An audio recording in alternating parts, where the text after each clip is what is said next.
今天粉丝寄来一个键盘需要修理啊。这个键盘的主要问题呢是，第一个是最下面的一排按键失灵，还有是2个灯坏掉了，还有这个键盘需要清洗一下。这个键盘呢是黑爵的，虽然这个牌子不是很响，但是呢这个键盘的质量还是非常不错的。首先你看它这边有音量滚轮，对吧？这边还有那个多媒体按键，这个整个面板还是铝合金的啊，吸铁是吸不上去的，非常的不错。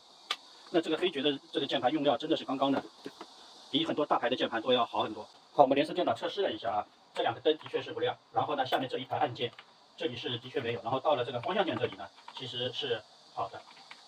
然后这里其实这个方向键这个灯也是没有亮，还有这个 AND 加号键这2个灯也没有亮。那它其实的故障问题要比粉丝描述的要多很多。还有上面这个对空格键也是坏的。我们还是先把键帽给拆下来。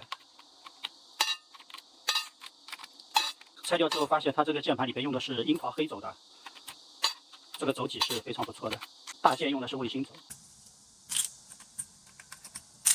这些的键帽把它放进去浸泡一下，然后清洗。现在这个键帽全部拆掉了，发现键盘上面是比较脏的，油腻很厚，这个键盘清洗起来会比较的费劲。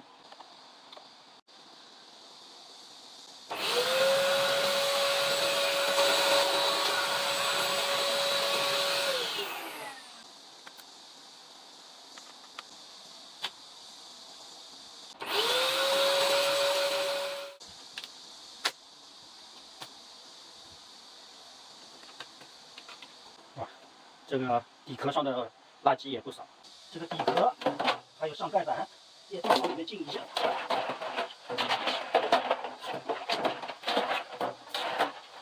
现在这个坏的灯都拆下来了，按下去把好的灯给它装上。接下来我们分一根线，把这个线路给它修一下，来修复它的一个按键没有反应的问题。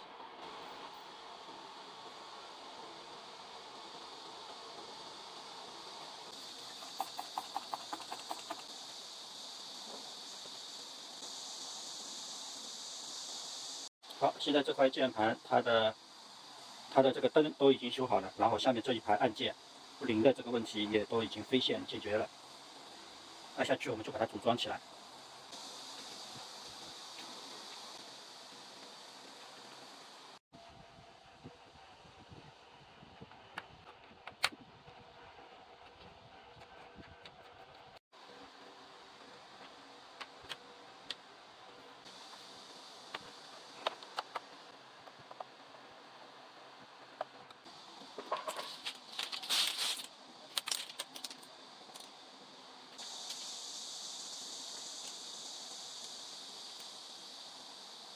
这键盘现在已经组装完毕了，看一下清洗的还是非常干净的。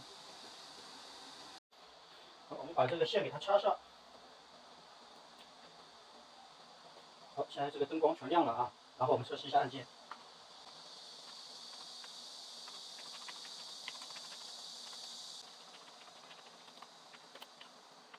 好，103个按键全都是好的，还有一个是功能键啊。